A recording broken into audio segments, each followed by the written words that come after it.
Fei Bai was woken up by a sudden knock on the door. He opened his eyes and stared at the ceiling for 3 seconds. With his chaotic brain after a hangover, he confirmed that he had neither courier nor takeaway. Turned over to go back to sleep. Fei Bai heard it clearly, and it was him who sent Xiao Qiao Li outside the door. He closed his eyes and pulled a blanket off the sofa and put it over his head, without any intention of paying attention to Qiao Li. Qiao Li raised his voice, "Fei Bai, if your grandson doesn't come out, I will treat you as dead inside." Flying is silent. "Okay, Fei Bai, you are really good," Qiao Li muttered, and pretended to take out the phone and put it to his ear. "Hello, is it 110, is that so? One of my friends may die. I'm at home, I don't know about suicide and homicide, in short, no one can contact you, police uncle, please hurry up." Before he finished speaking, the door in front of him opened, and Fei Bai looked at him angrily. "Qiao Li, you are sick. Do you know if you call the false police and break the law? You are a legal blind person who wants to visit the police station. Just go for a walk alone, don't get involved with me, okay?" Qiao Li smiled and put the phone in his pocket. "I'm not calling the false police, I am a false police." Fei Bai turned his head and left. Qiao Li hurriedly followed behind him and squeezed in. Seeing the chaos in the room, the pillows were thrown on the ground casually, and the back of the sofa was draped with jeans. He kicked over before taking 2 steps. An open plastic bag was opened, and several empty wine bottles rushed out. "Tisk tisk, you've started drinking, Fei Bai? This lovelorn's impact on people is really big enough. When you didn't drink alcohol in the past, I still thought about when your grandson will go to your grave in the future. But what should I do? I can't pour Wangzai's milk on the grave." Qiao Li said while looking up at Fei Bai, who was sitting on the sofa, and found that the other party was not listening to him at all, and was reaching for the half bottle left on the coffee table.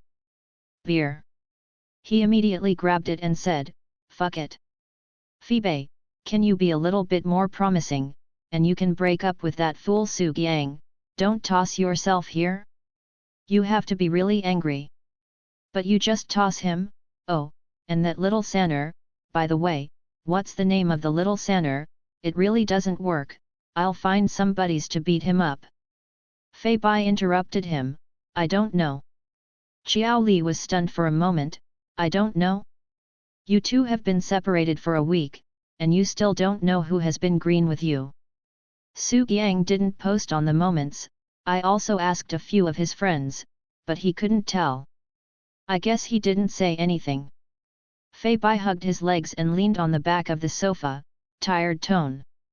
Qiao Li was silent for a while before saying, "I didn't say it, Fei Bai, did you make a mistake?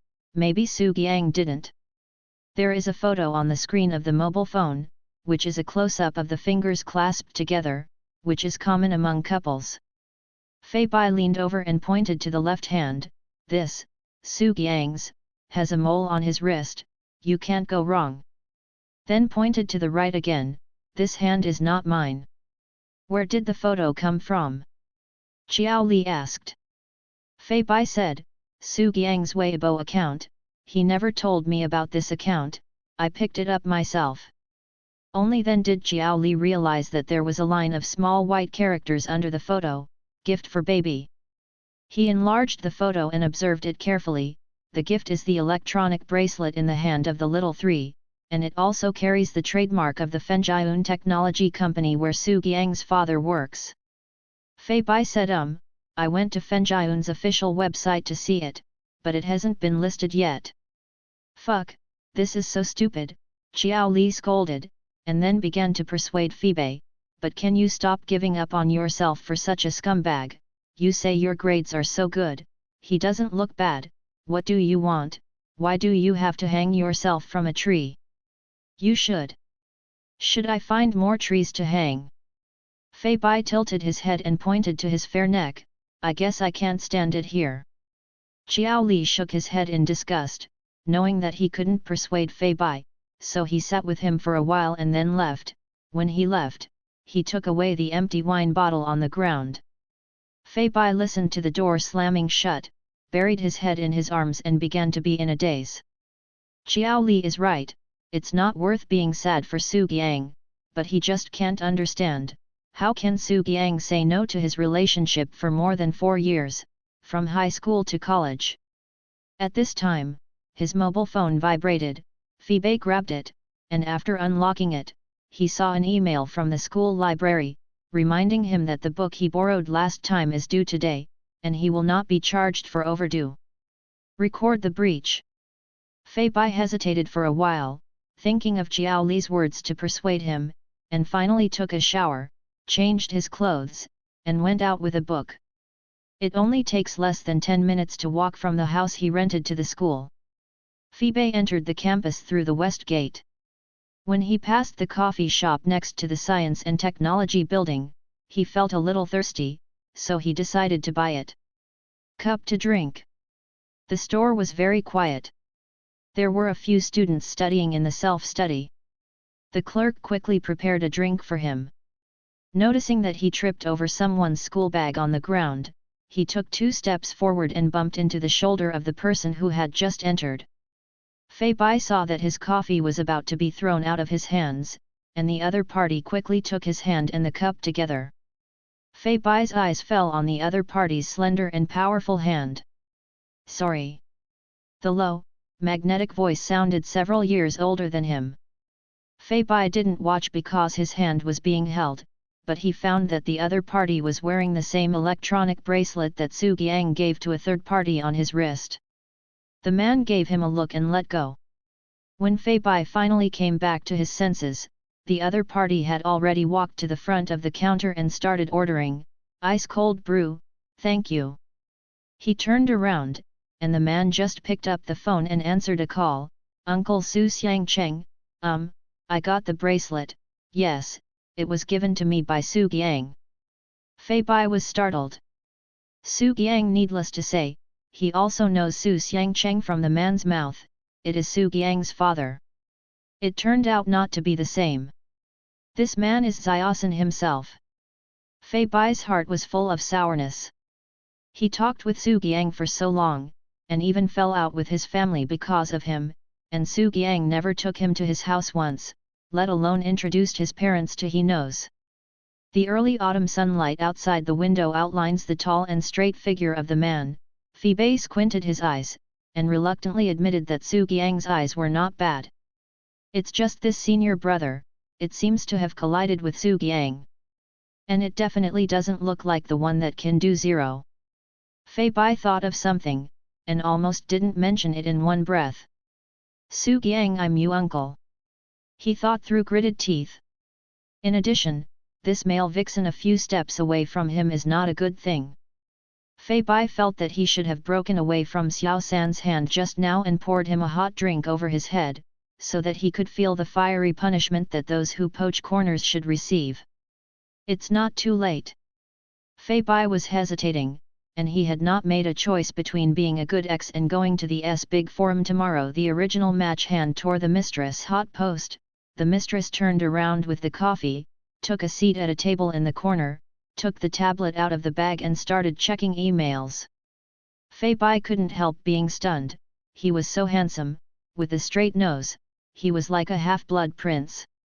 What a handsome male fox! Su Qiang's vision is no longer a problem, but the level of riding straight to outer space. At this moment, an extremely dangerous thought popped into Fei Bai's mind. Isn't Su Qiang wanting to make a cuckold for his love? Why can't he seduce the mistress and take off the broken hat with a backhand and give Su Qiang a buckle? Not only buckled his head, but also pulled the brim of his hat all the way to the base of his neck, so that when he opened his eyes, he could only see the green all over the world. He remembered that the coffee shop in the school had a tradition of making a batch of fortune cookies every day. It is crispy and sweet, and it is sold in limited quantities, so it has become an internet celebrity product of Slarge. People often come to line up to check in, and he just caught up with the biscuits to be baked today. Fei Bai rolled his eyes, then walked to the counter and lightly buttoned the table, and whispered something to the clerk who was putting the lucky lottery in the flat biscuits. The clerk was a little surprised, then nodded with a smile, and handed him a pen and a small note. 5 minutes later, Fei Bai sat across from Xiao San with a freshly packaged biscuit. Little San raised his head to look at him. Behind the lens are a pair of deep and beautiful eyes. Fei Bai pushed the biscuits in front of the other party. "Thank you, brother, for helping me just now." "No need." The voice was polite and indifferent. Fei Bai saw that he didn't mean to take it, and immediately started to help him unpack the biscuits. "This is for you, it's just right to eat now, and it won't be crispy after a while." After he finished speaking, he winked innocently at Xiao San, as if he really just wanted to thank the other party for his kindness. Little San looked at him and then retracted his gaze, picked up the Bose-shaped biscuit and broke it from the middle. When he was breaking the biscuits, the sleeves of the shirt were folded beautifully at the elbows, showing the neat lines of the arm muscles. In the middle of the cracked biscuits, a small rolled-up note fell out. Little San unfolded the small note and saw a string of numbers written on it. "What is this?" he asked. Fei Bai smiled, and a soft arc curved the corner of his eyes. "My phone number. If the second-generation ancestor also has a comprehensive quality evaluation system, Luo Yusen must be the one who can win the 5 Speaking for Beauty medal."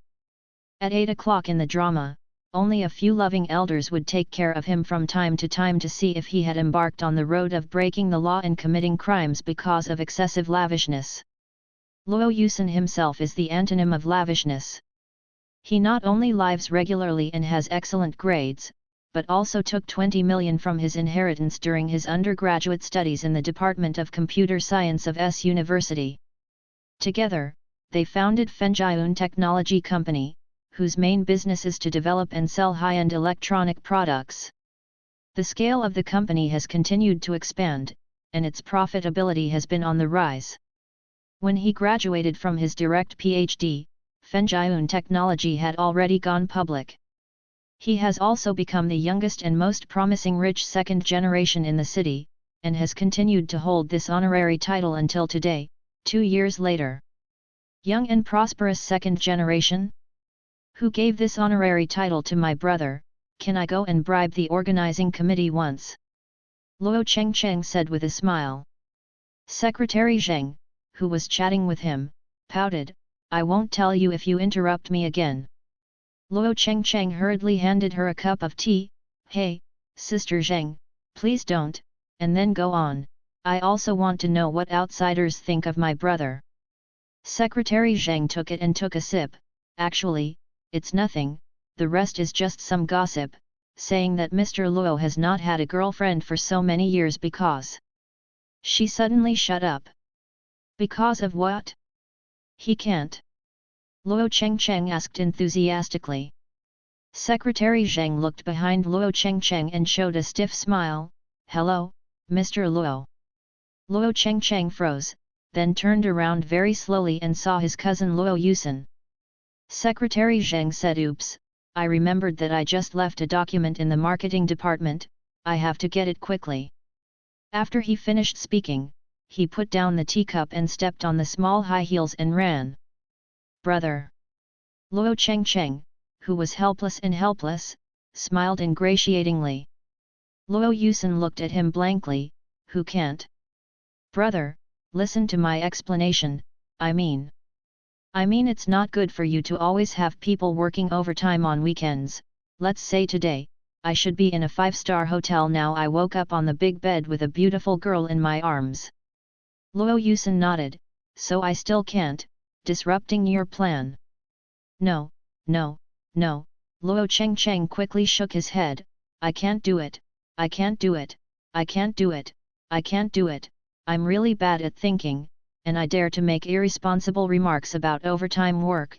After all, behind every successful president, there is a company who works overtime with him, not to mention a young and prosperous second generation like Mr. Luo." Luo Yusen didn't want to listen to him continue to talk nonsense anymore, and said seriously, "Okay, how is the development of the new product?" Luo Chengcheng immediately took down a white bracelet on his hand and shook it. "The first batch of samples has been made, and I also asked them to add an eye-catching new feature." Luo Yusen heard the words attracting attention, and a bad premonition filled his heart. What new function? Luo Chengcheng cleared his throat, put his hands behind his back, and said in a cadence, "When I meet someone I like, my face flushes, my heart beats, and my body temperature rises by 0.2 degrees Celsius." Luo Yusen interrupted him, "Let's talk about the key points. The poetry recitation will be performed at the annual meeting." Luo Chengcheng said, "Oh, isn't there a lot of people saying that they can't find someone they like, but in fact, it may be because they are excited and don't realize that our new function is to comprehensively monitor users' their body temperature, heartbeat, and some other data that I don't fully understand, so they can give precise prompts when they encounter the object of their heart." He looked at Luo Yusen expectantly. "Brother, what do you think?"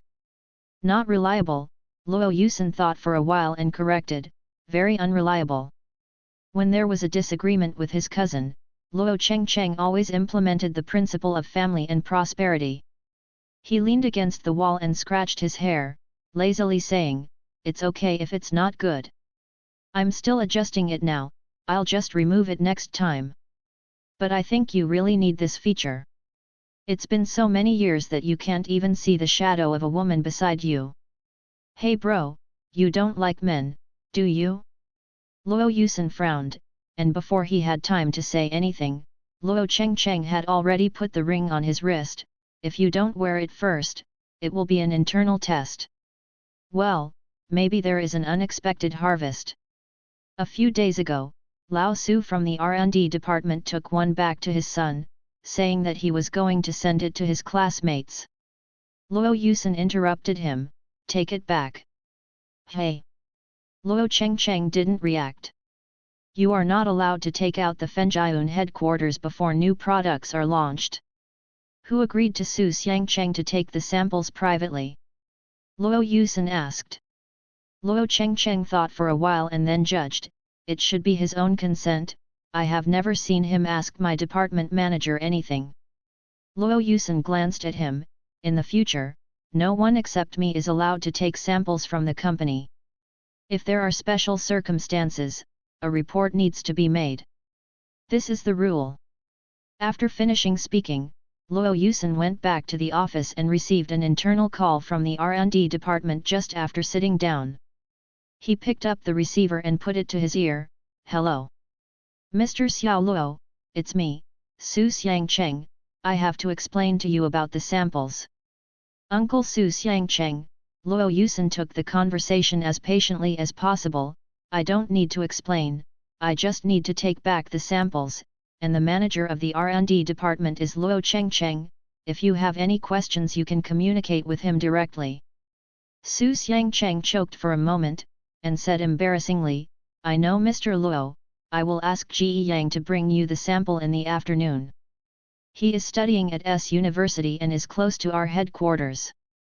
Luo Yusen paused for a while, and didn't want to entangle with Su Xiangcheng anymore, so he said, "I happen to be going to S University in the afternoon and ask him to make an appointment with me through Secretary Zheng." He knew that Su Xiangcheng had always wanted to introduce his son to him, but now is not the feudal era, and the situation is not recruiting fathers. Moreover, Su Xiangcheng, relying on his friendship with one of his elders, has been relying on the old to sell the old, so it is still a question whether to keep him or how long. In the afternoon, Luo Yusen drove to his alma mater as planned. There was no congestion on the road, and the traffic lights were changed appropriately. The familiar scenery passing by the window made him feel a little relaxed. After the car entered the campus, he parked the car in the parking lot, got the bracelet from Su Xiangcheng's son, and walked towards the main building of the S building. S University is currently engaged in curriculum reform. One of the plans is to invite outstanding alumni back to the school to give a series of lectures. Luo Yusen is naturally among them.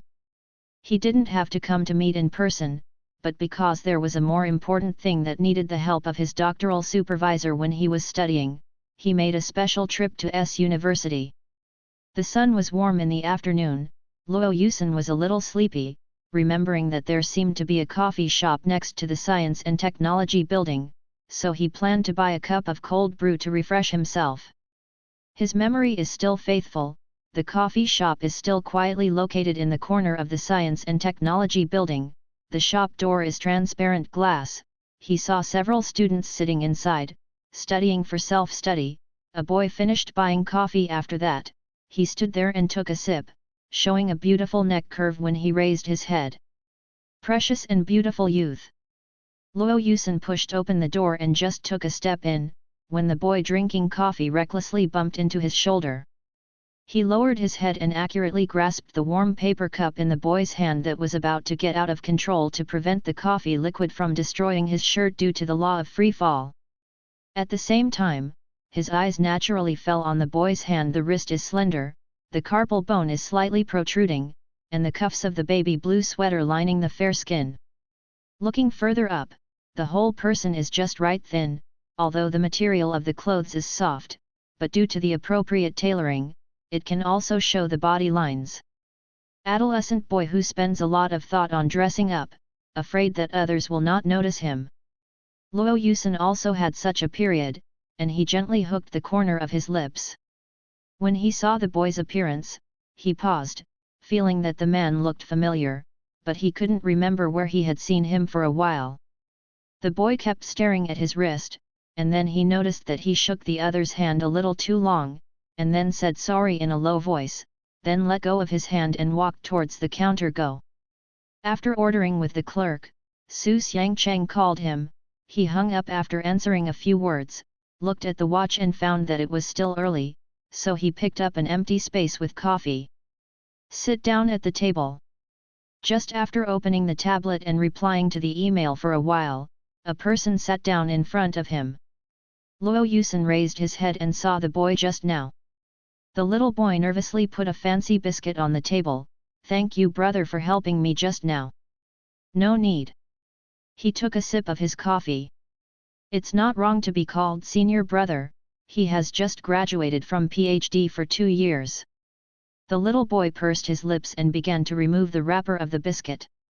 After she finished speaking, she winked at him. Her eyelashes were slender and thick, like a small fan opening and closing. Luo Yusen actually doesn't like sweets, but after looking at each other for a while, he picked up the biscuit mysteriously. The biscuits are butterfly-shaped, light in weight and should be hollow. After he broke it, a small scroll fell on the table. Luo Yusen flattened the note, revealing a string of numbers. What is this? He asked knowingly. My phone number. The little boy smiled as innocent and harmless as a little white rabbit. His eyes were clear and seductive. Before he had time to say anything, the bracelet on his wrist suddenly vibrated 3 times regularly. Luo Yusen was briefly distracted.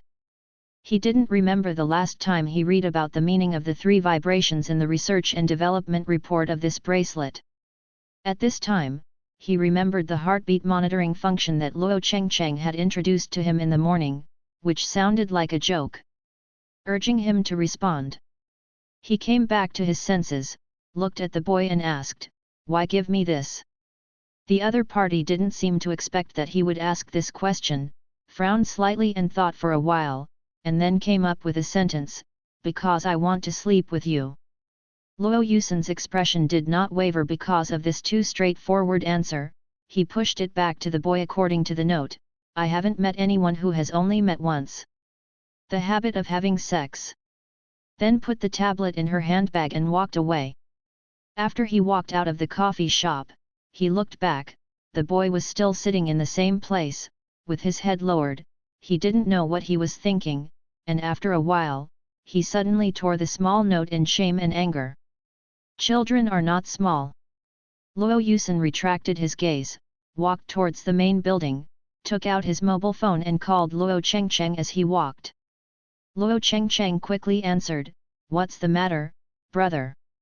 The R&D report you gave me last time was missing an explanation about the vibration of the bracelet. Luo Yusen glanced at his wrist. Lack of the description of the vibration of the bracelet? It shouldn't be. 1 is news, 2 is exercise reminder, 3 is. He was about to say 3 times that you felt unreliable. Monitoring, suddenly realized that this function was added after he submitted the report. He rolled his eyes and asked, "How many times did your bracelet vibrate?" Luo Yusen understood everything when he heard Luo Chencheng's tone. He paused and said, 4 times. Luo Chengcheng was stunned. Then, that might be broken.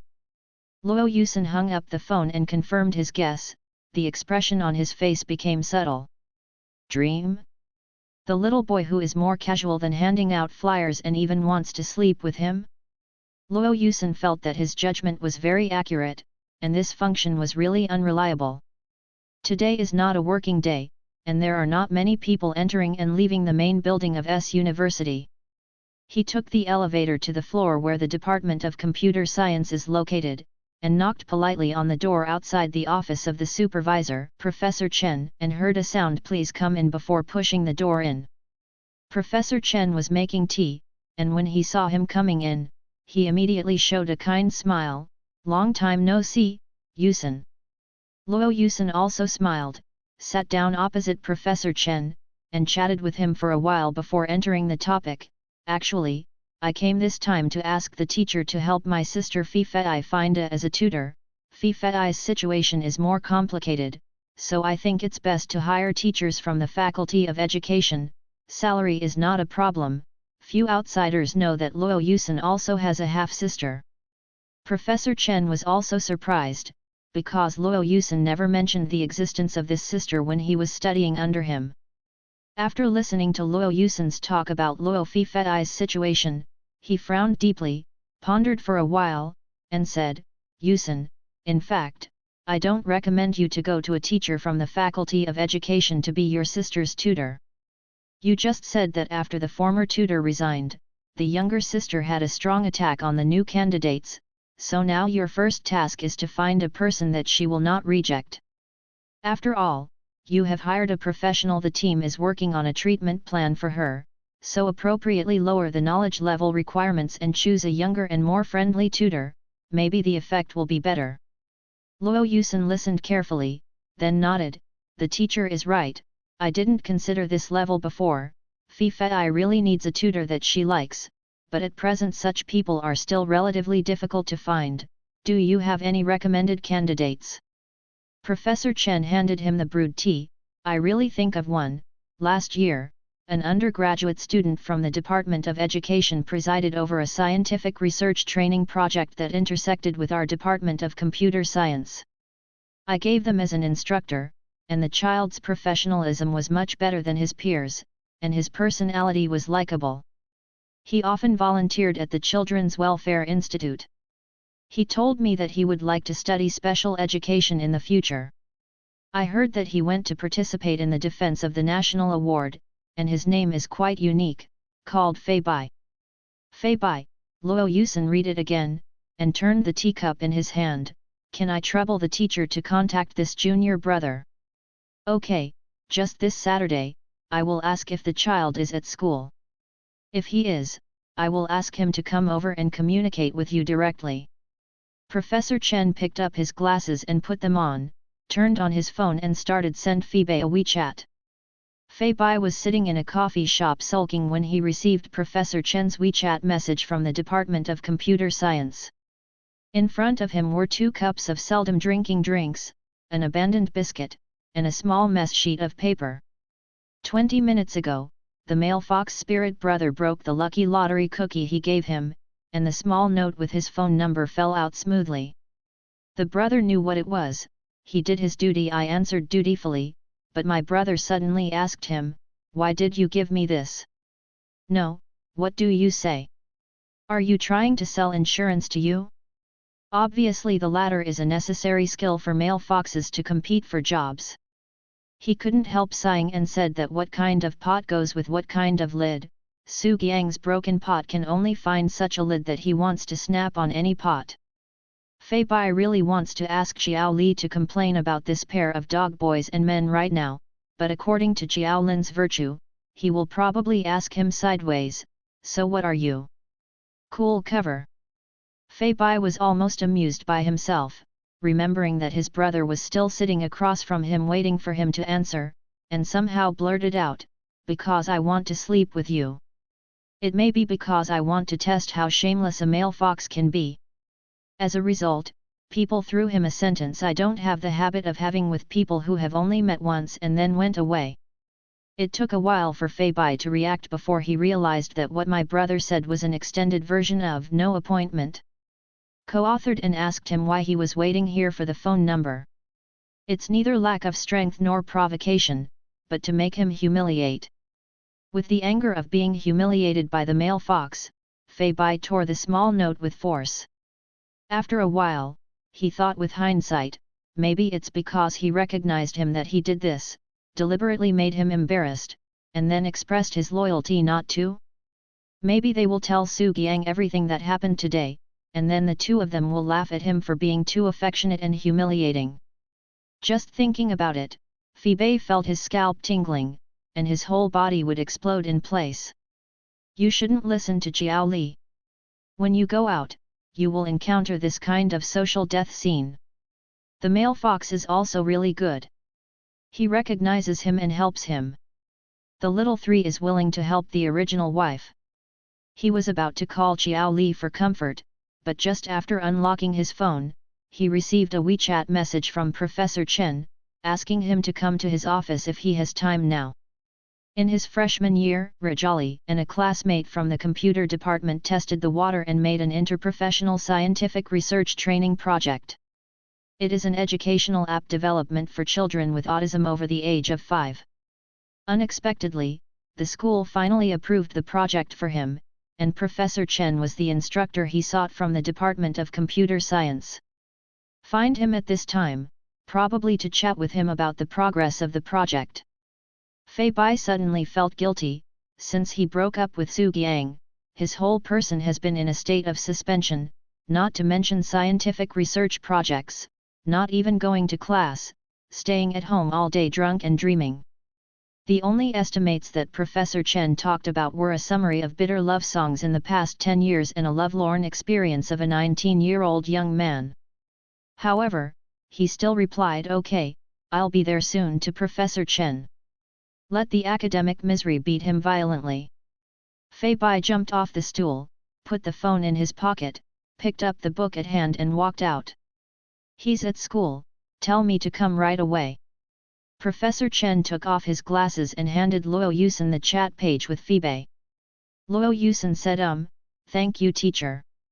Just as Professor Chen was about to say something, Luo Yusen's cell phone rang, so he smiled and made a gesture, indicating Luo Yusen to answer the phone first.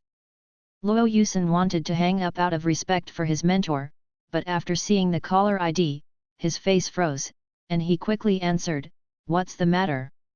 Professor Chen couldn't hear what the person on the other end was saying, but he caught the little girl's shrill cry in the background, and the adults on the side were soothing, and she didn't know what was thrown.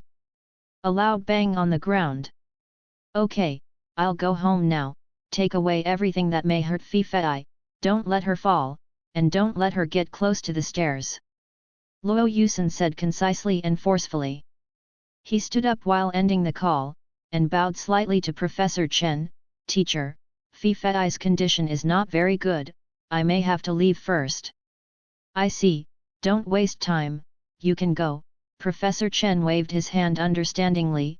"I'll tell him over Fei Bai, and I'll let you know if there is any follow-up." Luo Yusen nodded, "Trouble teacher, I'll come to see you later when I'm free." 10, 9, 8, 7. When he counted to 1, the elevator door slowly opened, and he saw a face that left a deep impression on him today. Fei Bai's expression froze for a moment, then turned into gnashing of teeth. "Hello, male fox." The elevator door opened. Luo Yusen was a little surprised when he saw Fei Bai standing outside, but he had something wrong in his heart, and he didn't have time to think about why the little boy appeared here, and walked straight to go out. At the moment of passing by, he was hit hard with the shoulder of the little boy. Luo Yusen stopped, turned around and saw the other person standing in the elevator glaring at him. "Are children now so vengeful?" After Fei Bai hit Luo Yusen, he got into the elevator very quickly, pressing the door first and then the floor to prevent the male fox from chasing him to retaliate. of junior high school students. As soon as he raised his hand, Professor Chen opened the door from inside. It's Phoebe, I heard someone walking in the corridor just now, and I guessed that you came here. Fei Bai put on a polite and sincere smile for good students, and said hello teacher. He sat down on the sofa opposite Professor Chen's desk and noticed that there was a teacup in front of him, still steaming out. Of course Fei Bai was not naive enough to think that Professor Chen would prepare a cup of tea for a visiting undergraduate student. He guessed that someone should have come here before him this afternoon. How do you feel when you are a sophomore? Are you busy with your studies? Professor Chen asked kindly. Fei Bai felt that asking this question was the same as not asking him. If he said he was busy with the professor, he would let him arrange time to do the project reasonably. Anyway, it will be involved in the project anyway. So he said, okay. Professor Chen nodded, you are a very good child, I believe you can handle your studies well. Fei Bai blinked, and the sudden appearance of a high hat made him a little stunned. What is Professor Chen doing? Salute first and then soldiers? Sure enough, the professor's next question was, what have you been doing lately? I've been losing love lately. I've been studying recently. Fei Bai said sincerely. Professor Chen asked this because he obviously thought that he had been slow in progressing the project during this period of time, and began to ask around where he spent his time, and it was better for him to use his studies to find reasons than to use lovelorn.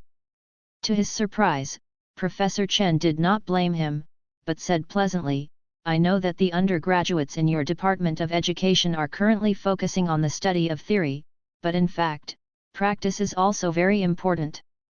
It's important, don't you think? Fei Bai echoed blankly, it's quite important.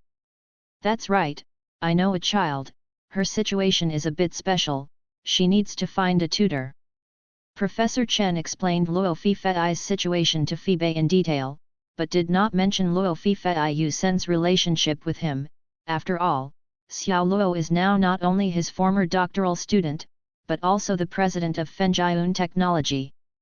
He doesn't want to leave the impression that he abuses his power to give favors to students. After listening, Fei Bai understood a general idea. It turned out that Professor Chen called himself here today because of this matter. However, he has not been in a good state recently. He has not yet come out of the shadow of lovelorn, and has suffered heavy losses from a third party. He is really not in the mood to accept such a challenging task. So he euphemistically said, Teacher, I suddenly remembered that I am still a little busy this semester, and I feel that my ability is not enough to take care of and teach this child called Fifei you mentioned, so. Professor Chen thought of something at this time, did I forget to tell you about the salary just now? If you pass the interview, the child's parents can give this amount every month. He made a gesture. The white tongue turned abruptly, so I should exercise myself in practice to help Fifei get well soon. Lovelorn is nothing, making money is the real business. You can't make money without being a bastard. Okay, then I will push the parents' WeChat to you, and you can communicate with him directly about the follow-up matters. Professor Chen said. Fei Bai was still a little dazed when he walked out of Professor Chen's office. He thought that if people were unlucky to the extreme, they would really hit the bottom. The banknotes were not a big pile of banknotes and they rushed all the way. Did you find him? He went to the library to return the book, went to the cafeteria to eat a meal that didn't count as lunch or dinner, then went home and cleaned up the room while waiting for non-parents to apply for friends through his mobile phone. The vibration in his ears was the same as the sound of Alipay arriving at the account. When Fei Bai was dragging the cushions from under the sofa, he finally waited for the phone to vibrate. He quickly clapped the ashes on his hands, and quickly got up to touch the phone, only to find that the monitor sent him a WeChat message. Yes, it is a fake account. Fei Bai patiently read the news of the monitor, and it turned out that he was urging him to hand in the lecture registration form. The school has recently been making a fuss about curriculum reform, inviting outstanding alumni to come back to give a series of lectures. Everyone must sign up, which is equivalent to a small semester. He flipped through the list of optional lectures, and without looking at who the speaker was, he randomly picked a Big Data and Literature Visualization Analysis with the latest class and sent it to the monitor, and then went on. Drag the cushion and keep an eye on your phone. Fei's parents seemed to be very busy, and he didn't receive a notification that he successfully added friends until after 11 o'clock in the evening. The first sentence sent by the other party was, "Wait, I'm Luo Yusen. Looks like a well-mannered rich man, although it does make him wait a long time." Fei added a note to the rich and polite rich man, and then replied, "Hello, if you don't mind, we can communicate by voice, which is more efficient." After all, he has spent several days where black and white are reversed. If he stays up all night to refresh the rest record in the underworld, he will really have to report to the underworld. After a few seconds, the other party called him on WeChat. Fei pressed to answer, and a steady hello came from his ear. Luo Yusen's voice is deep and pleasant, but as the parent of a 9-year-old girl, it sounds a little too young, and for some reason it makes Fei feel a little familiar. "Hello, do you need me to tell me more about myself?" he asked. After hearing his voice, Luo Yusen paused for a second before speaking. "No need, my tutor, Professor Chen, has already introduced it to me." Fei let out an "oh," thinking that this parent is Professor Chen's student, so he can be regarded as his senior brother. If you can leave after reading 30, you are considered to be outstanding. This senior brother probably hasn't graduated yet.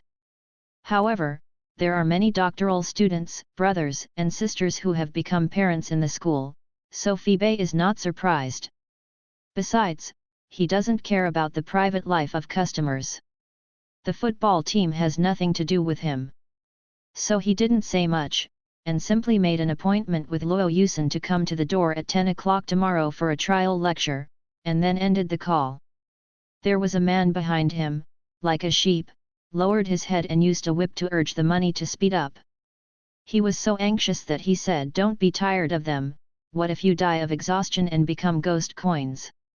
Start by saying Fei didn't know what the man said, because when the man looked up, he found that it was the male vixen. Then he woke up startled. The sun shines on his face through the bed curtain. Fei rubbed his eyes gradually focused, and when he saw the wall clock on the wall, he immediately bounced off the bed. It's 9:30, and he'll be late if he doesn't get up. Fei hurriedly brushed his teeth, washed his face and changed his clothes. Yesterday Luo Yusen asked for his address and said that someone would be picked up to pick him up. Fei stood downstairs and looked left and right, and saw a black commercial car coming at the intersection. The commercial car stopped in front of him, the window was lowered, and a middle-aged man asked him, "Is it Mr. Fei?" Fei nodded, opened the car door and sat in. The commercial vehicle ran to the second ring road, and after more than 10 minutes, it drove into the city's most complete historical block. A long river flows through the center of the block, separating the commercial street and villas area. Fei looked out the window, remembering this place he visited with Su Giang when he was a freshman. There is a famous tavern on the commercial street. Su Giang brought him to eat. After eating, the two walked along the river. Scenic spot, I want to take pictures of Rush Giang in the past. Su Giang grinned at him and told him that it is now a villa area. Although the exterior looks antique, the interior has been transformed into a modern residence. Fei was shocked by the concept of the villa in the second ring. How much does it cost? Su Giang said he didn't know either, but I heard that many celebrities are renting here, and it is estimated that even if there is a market price, it is difficult to buy. Okay, then my goal in life is to buy you a house here. Fei raised his arm and whistled. Su Giang squeezed his face and teased, "You better buy a bathroom here, otherwise I don't think this goal will be achieved in 8 lifetimes. Mr. Fei, we're here." The driver's voice brought Fei back to his senses. He opened the door and saw a second-ring villa that once shocked him. The driver took him into the yard.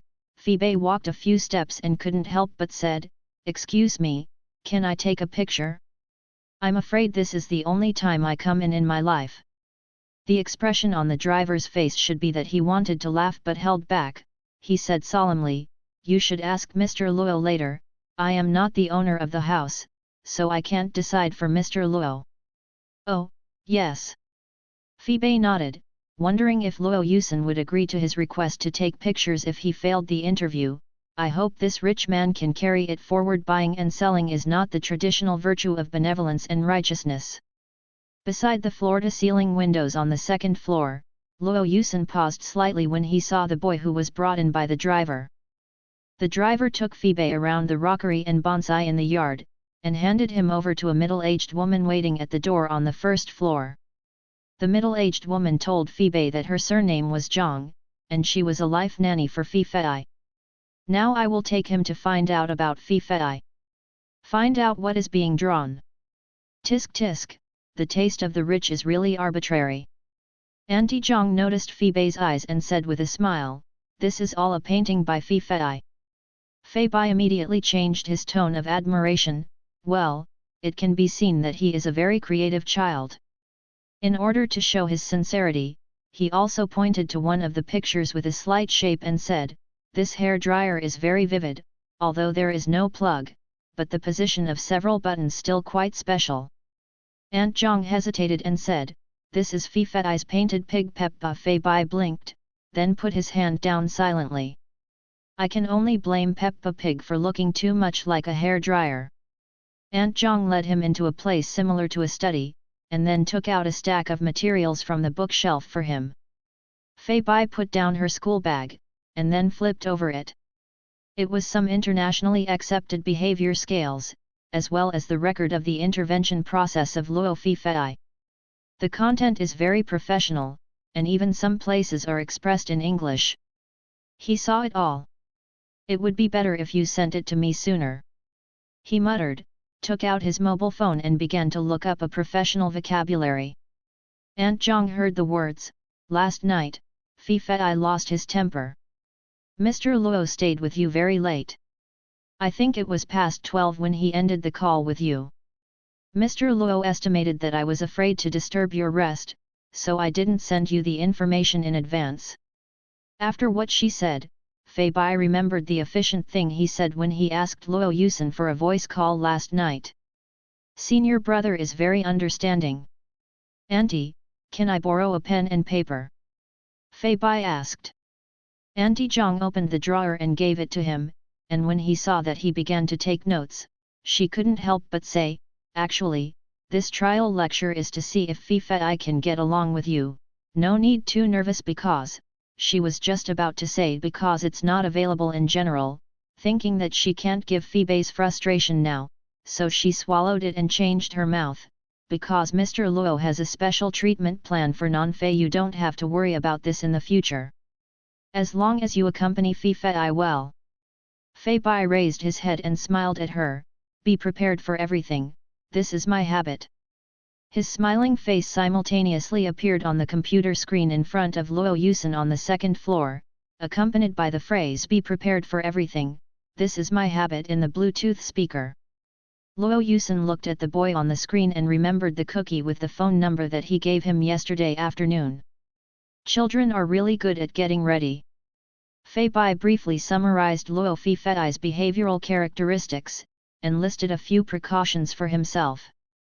He read it twice from beginning to end, and felt that he had memorized it and said to Aunt Zhang later, "I'm ready, now you can take me to see Fei.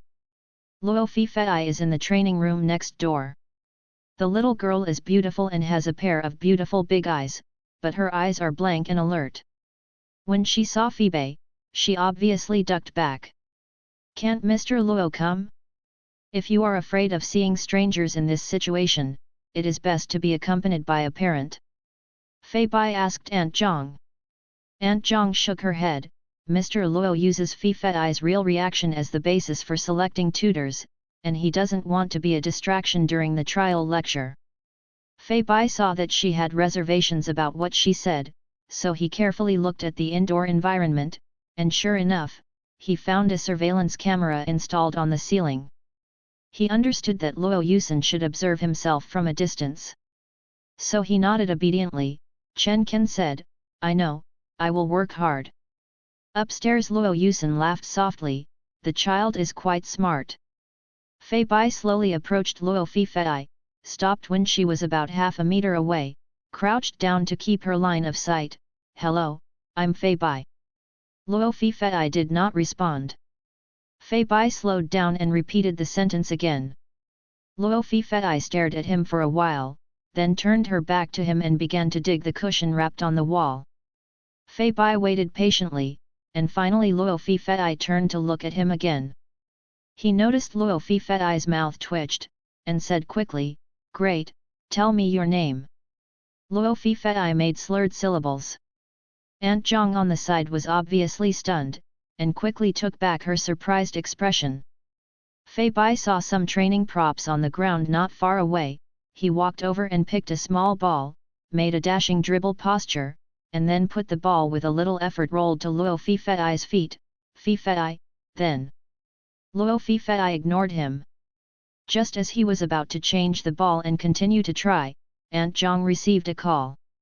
After a few words, she put down the phone and said to Fei Bai, "Just come here today." "No, it's getting cold so soon." Fei Bai looked at his watch. Only half an hour had passed since he came in. "I can only enter the second ring mansion once in my life, and it only takes 30 minutes. Now I can only hope that Luo Yusen will be kind enough to allow him to take pictures." Wait, he still doesn't know if he can see Luo Yusen. What if Auntie Zhang directly packs it for him and sends it away? Aunt Zhang called a few people to continue to look after Luo Fifei, and motioned Fei to follow her when she went out. She exited the room with a relieved expression. It can be considered that a new tutor has been found. "You don't know that I am dying of anxiety during this time." "New tutor?" Fei Bai was confused. "It's you." Aunt Zhang patted Fei Bai's shoulder. "Fifei likes you very much." "Like me?" Fei Bai was even more stunned. If this is called liking, what kind of hate is it? Aunt Zhang recalled the experience of interviewers in recent weeks and said, "The last interviewee was bitten by Fifei on his arm and neck, and he was bleeding at the time, and the last one seemed to be injured too.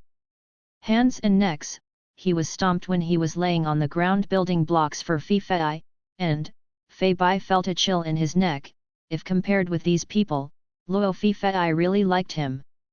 Aunt Zhang looked at him with a smile. "Mr. Xiafei, maybe we just like your appearance. Your previous tutor was a girl, good-looking, a little bit like you like. Unfortunately, I quit my job because of pregnancy." Fei Bai touched his face. "Thank you, Auntie." Aunt Zhang guided him to the second floor, and at a glance, he saw the man sitting by the window. The man closed the computer, stood up and turned to him. "Hello, junior brother Fei Bai." Fei Bai stood there as if struck by a bolt of lightning. How could he be a male fox? Why are you here?" he stammered. Aunt Zhang was very puzzled and looked at Luo Yusen and Fei Bai. "Mr. Xiafei, do you know our Mr. Luo?"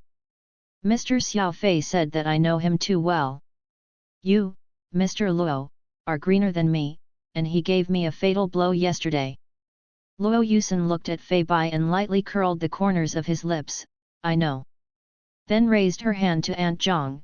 "You go to take care of Fifei first, I will communicate with him." Aunt Zhang said okay, as the sound of her footsteps getting further and further down the stairs, only Fei Bai and Luo Yusen were left on the second floor. Fei Bai was silent for a while, then suddenly thought of something and asked stiffly, You have a 9-year-old child." Luo Yusen knew that he had misunderstood. "Fifei is my sister." "Oh, sister. The problem is that it's not right for a third party to let her boyfriend's original wife be her sister's tutor, and she's planning to give so much money." No, he must have done something wrong." Fei Bai racked his brains for a long time, reviewed what happened yesterday and today, and finally came to a conclusion that Luo Yusen either didn't know that he was Su Giang's predecessor at all, or a big lack of heart. He looked at Luo Yusen and felt that the other party seemed to have a healthy IQ. In other words, this person rejected him yesterday because he was not stained by the mud? Tisk, what a maverick white lotus! I don't know how Su Giang got it. Thinking of Su Giang, the little flame in Phoebe's heart was ignited again, and his fighting spirit suddenly rose. He can't just quietly withdraw from the anti-green sniper battle, he will be mad at Su Giang. Fei Bai cleared his throat. Yesterday. I can pretend that what happened yesterday never happened. Luo Yusen said. Fei Bai was anxious. How can it be considered that it never happened? Luo Yusen glanced at him a little surprised, and then commented, well, I dare to do it, but I think this matter can be discussed later. I want to finalize the appointment with you first. Specific matters that are not non-tutoring. He sat down and put the contract in quadruplicate on the table. The two on the left are non-previous tutors, because you are still studying, so I will follow the flexible working system. After adjustment, the two copies on the right are for you. You can compare them and sign on the first page if there is no problem. Fei Bai turned around and found that the salary was higher than what Professor Chen told him, and quickly signed it, for fear that Luo Yusen would go back on it. After signing the contract, Luo Yusen and him worked out a timetable for Luo Fei's lessons. The details were so detailed that even Phoebe, an outsider, lamented that his brother was really competent. At 12 noon, Aunt Zhang went upstairs to remind Luo Yusen to eat. Luo Yusen said casually that he knew, then put down the pen in his hand and said to Fei Bai, then we can continue to discuss what happened yesterday at the dinner table. Luo Yusen walked to the stairs, saw Phoebe still standing still, and asked, why, aren't you hungry? Fei Bai realized that the other party was inviting him to eat together, and quickly followed, I'm so hungry. The reflex arc is a little difficult to use. Only he and Luo Yusen were at the table. He originally wanted to ask his uncle and aunt politely, but then he thought that even Luo Fei's affairs were handled by Luo Yusen. The parents of the siblings don't know what's going on. What if you are selling drugs in the Golden Triangle? Rich people have a lot of right and wrong, so shut up and don't ask. Fei Bai looked at the house, and at Luo Yusen's face that was comparable to a male star, thinking that this person could see Su Giang, his brain was flooded. And it's not a little bit, it has to fill the whole Yangtze River in my head. He suddenly realized that he had been in a daze for too long, and seemed to have attracted the attention of the man opposite, because Luo Yusen didn't know when to put down the tableware and just watched him with his leisure time. Fei Bai was nervous for a moment. He cleared his throat and planned to say something, aren't you going to discuss what happened yesterday? Luo Yusen's words were just casually said by Fei Bai when he went to eat. Now that he was brought up seriously by the child, he thought it was a bit funny. Oh, then you can say it. No, do you know what a discussion is? The discussion is that two people go back and forth with questions and answers. Am I alone saying that this is not a thought report? Fei Bai complained in his heart, but he couldn't offend his current party A's father and his future revenge helper, so he bravely said, what I said to my senior brother yesterday was not very appropriate. I'm sorry, but that's because I do like you a lot, and I couldn't control it and said it a little bit too much. A little later. Luo Yusen repeated. It's been a lot, it's okay. Phoebe changed his words immediately. So I deeply reflected on myself and felt that it would be better to proceed gradually. Luo Yusen nodded, I personally agree with gradual progress. However, it is rare for a child to like it, so it is not impossible for him to coax a few words. Fei Bai blinked and decided to understand Luo Yusen's words as giving himself a chance. The two ate quietly for a while. Phoebe had no appetite at first, but after picking up a few chopsticks, he found that Luo Yusen's meal was better than any takeaway he ordered. So he thought of a very important question, senior brother, will I care when I come to class in the future? Didn't read the contract just now? Luo Yusen asked. Fei Bai was embarrassed to say that he didn't look down after seeing how much his salary was. He squeezed out a cute smile and said, I didn't take a good look at it. I've been patronizing senior brother. Luo Yusen said, oh, then go back and take a good look at the place where there is no senior brother. Fei Bai was choked for a moment, and quickly took a sip of soup and said, I see. The voice is a little aggrieved. Luo Yusen smiled lightly from his nose, and the low breath was quickly overshadowed by the sound of plastic products hitting the ground in the nearby room. Fei Bai and Luo Yusen put down the tableware in their hands at the same time. Aunt Zhang hurriedly ran out of that room, and her breath was a little unsteady when she stopped by the dining table. Mr. Luo, it's because she accidentally knocked over the bowl. Fei Bai recalled the loud noise he heard just now, and felt that Aunt Zhang's words were really euphemistic. At this time, there was another piercing scream from a little girl. Luo Yusen stood up immediately. I'll take a look. Although his tone was still calm, Fei Bai could hear a hint of exhaustion. He looked at Luo Yusen's face and found that there was a faint shadow under the other party's eyes. It's no wonder that I stayed with Luo Fei so late yesterday and communicated with him until the second half of the night, so it's no wonder that Luo Yusen is not tired. Fei Bai felt that this was a good time to show his tenderness and thoughtfulness. He reached out and stopped Luo Yusen. Senior brother, let me go, just take this opportunity to get acquainted with Fei again. Luo Yusen hesitated for a while, then asked him, are you full? Fei Bai hurriedly said, I'm full, and I'm feeling very good now. After he finished speaking, he opened his eyes wide and raised the corners of his mouth to perform a very good energetic smile on the spot. Luo Yusen looked at him for a while, and finally did not reject the proposal. Okay, you go. Aunt Zhang, take him there. Come, Mr. Xiaofei, come with me. Aunt Zhang seemed to be the savior, and immediately pulled Fei Bai's arm away. Fei Bai walked into Luo Fei's separate dining room.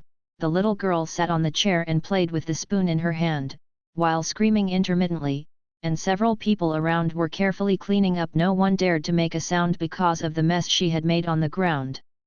Aunt Zhang gestured to those people, and they immediately took the garbage out as fast as possible. Fei Bai approached Luo Fei and called her name softly. When she called it for the fifth time, Luo Fei finally had some reaction, looked up at him ignorantly, screaming. The volume was also lowered. Very good, Fei Bai encouraged, learn to control yourself. He pointed to his throat, relax, no. Luo Fei stared at him blankly, then stretched out his hand, and two syllables beginning with B came out of his mouth. What? Fei Bai didn't understand. It was obviously not the first time that Aunt Zhang heard Luo Fei make such a voice. She explained to Fei Bai, hug, she said hug. Fei Bai made an O and tried to touch Luo Fei's arm with his fingers, and then he gently wrapped her shoulders after finding that she had no resistance. He turned around and asked Aunt Zhang, does she often ask for a hug like this? Aunt Zhang nodded and shook her head first, correcting, I often do this with Mr. Luo, and when Mr. Luo hugs her, she will calm down. Fei Bai nodded, looked down at Luo Fei, and found that the little girl's eyes were very similar to Luo Yusen's. After a while, Luo Fei calmed down, put the spoon in his hand on the table, and returned to the quiet appearance when Fei Bai saw her in the morning. Aunt Zhang tisk twice, Fei, this is the first time that Mr. Luo has recovered so quickly when Mr. Luo is not around. Sometimes even Mr. Luo doesn't work. Last night, Mr. Luo, after holding Fei for a long time, she stopped shouting, and I don't know if her voice was hoarse. Fei Bai took her hand back from Luo Fei's shoulder. I suggest that it is best to gradually reduce Mr. Luo's hugging and healing to Fei. She is already 9 years old, parents should pay attention to the cultivation of gender awareness. Stand up. This is why he only put his hand on Luo Fei's shoulder just now. Aunt Zhang sighed, Mr. Xiaofei, that's what you said, but it's not like this. There's really no way to do it. And she estimates that she won't be able to go out in this life. It's no use. Aunt Zhang, Fi Fei's life has only been 9 years, and no one knows what will happen in the future. Fei Bai said. Auntie Zhang wanted to say something, but after seeing Fi Bai's expression, she swallowed it and said, Mr. Xiaofei, I'm going to bring food for Fi Fei, if you don't mind, just stay with her for a while. Bar. The door of the dining room was hidden, and when she pushed it open, she saw Luo Yusen standing outside the door, just about to call Mr. Luo. Luo Yusen shook his head slightly, then he continued to stare at Fi Bai and Luo Fifei inside the door. Aunt Zhang understood, left a small crack in the door, went to the kitchen and brought back a nutritious meal, and then quietly exited. Fei Bai often volunteers at the children's welfare home. Taking care of the children's meals is already a breeze. He squatted beside Luo Fifei, patiently watched her slowly bring the meal to his mouth, occasionally caught it with paper falling rice grains and vegetable dregs. Luo Fifei also made a sound other than swallowing in her throat while eating, as if she was talking. Fi Bai put his ear close to her, trying to hear what she was saying. Bright sunlight hangs on the thin body of the young man, outlines a soft outline, and his eyes are gentle, as if there are countless springs hidden in it. Luo Yusen, who was outside the door, looked at this picture, and an inexplicable sense of familiarity came to his heart. He was almost certain that he had seen Fi Bai somewhere. Yesterday was not the first time he and the child were meet again. Luo Yusen couldn't help but took a step forward, wanting to look at Fi Bai more clearly. Fei Bai felt the light change caused by the shaking of the figure outside the door. He raised his head and just looked at Luo Yusen. Senior brother. Fei Bai smiled lightly. Luo Yusen pushed open the door and walked in. I'm worried about Fi Fei, come and have a look. Senior brother came just right. Fi Bai raised his face and looked at him. Do you have a recording pen? I want to record what Fi Fei said and analyze it. Training. One more periodic comparison can be made. The boy's eyes showed a beautiful amber color in the sunlight. Luo Yusen didn't answer him immediately. After a few seconds of pause, he said, I'll go get it. When he went to the study to get the recorder, he was a little absent-minded for some reason, opened the safe and glanced at it and picked one out. The child's hand is very soft, and when he took the recorder from his palm, he deliberately rubbed his fingertips against him. Luo Yusen glanced at his palm and asked slowly, Junior brother Fi Bai, do you think it counts as your working time now? Fei Bai was stunned. What do you mean, are you not going to give money today? Rich people still care about this? He said. Working hours seduce employers. Luo Yusen looked down at him. Who taught you? Well, you can seduce senior brother during non-working hours. Fei Bai opened the voice recorder while speaking, remember. Luo Yusen raised his eyebrows and wanted to say something, but in front of Luo Fifei, he swallowed it. At this time, the phone that Fi Bai put in his pocket vibrated. He put the recorder on the table, took out the phone and glanced at it. His face immediately became very ugly, and then he pressed it without hesitation. After a few seconds, his phone vibrated relentlessly. Fei Bai gritted his teeth and said to Luo Yusen, Brother, I'll take a call. That expression made Luo Yusen think he was going to eat raw toads next second. Fei Bai walked along the corridor until he came to the place near the restaurant before pressing the answer. Su Giang's impatient voice came from the receiver, Fei Bai, how long will you be occupying my things? Fei Bai almost didn't mention it in one breath. He suppressed his anger and said, You can't be reasonable, you moved from my house and didn't pack your things, how could it become my possession of yours? Fi Bai's hands clenched into fists by his side, and he felt his heart pounding violently against his chest because of his anger, just like a week ago when he pointed at the picture of his fingers clasped on his mobile phone, the same as when questioning Su Giang. Oh, you know, Su Giang's expression was calm after seeing the photo. He didn't even frown. Are you breaking up? Fei Bai originally imagined the scene where Su Giang refused to admit it or knelt down and cried bitterly and said he was wrong. He pushed and shoved Su Giang out of the door, telling him that his home was not a garbage collection station, and let his human-shaped non-degradable harmful garbage roll to anyone at the ends of the world. Go to the trash can, in short, never appear in front of you again to pollute the air and waste land. Now the humanoid garbage has been quiet for a week, and it's back to disgusting him. It is a major failure of garbage classification and education. Okay, I won't argue with you. Fei Bai took a deep breath, trying to calm himself down. I don't have class tomorrow morning, you can bring it when you want, or I'll throw it away if you don't come. Already. Su Qiang wanted to say something, but Fei Bai hung up the phone without giving him a chance to open his mouth. The words "end of the call" flashed on the screen, and she stared at the 3 words Su Qiang, wishing she could crawl along the telephone line and beat him into a paste. Occupy your things, okay, I will also occupy your current boyfriend. See if Su Qiang is still in the mood to come over and tell me shameless nonsense. He returned to Luo Fifei's dining room and saw Luo Yusen talking to the little girl with a recorder. Only when Luo Yusen was by his side, Luo Fifei's state was significantly more relaxed, the alert look in his eyes disappeared, and he could respond to Luo Yusen by uttering a few syllables from time to time. Are you back? Luo Yusen heard the sound of pushing the door and looked up at Fei Bai. Fei Bai said call me to collect the junk. You want to collect the junk from my house? Luo Yusen looked at his slightly red eyes, and felt that this ragged collection seemed to make the child very angry. He turned off the recorder and handed it to Fei Bai. Just come here today, I'll ask the driver to take you back. After Su Qiang made such a fuss, Fei Bai was no longer in the mood to take pictures in the second ring villa. He sat in the car listlessly, lowered his head and sent a message to Jiao Li. Do you have time? Jolly asked him what was the matter. Su Qiang is coming to my house. Fei Bai said. Zhou replied immediately, tell me, when will you prepare a sack or go directly? Fei Bai, you really want to go to the police station? Fei Bai, he will come to pick up his things tomorrow morning.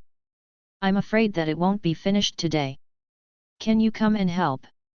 In fact, he is not afraid of not finishing things, but he is afraid that a person will collapse when facing the memory of living with Su Qiang. Jiao Li, why do I want to smoke you so much? Jiao Li, give him a pack, he doesn't have hands?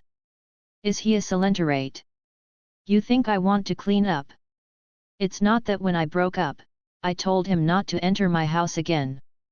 Now if I break my promise, where will I put my face? Fei Bai said. Jiao Li, do you know what it means to die to save face and suffer?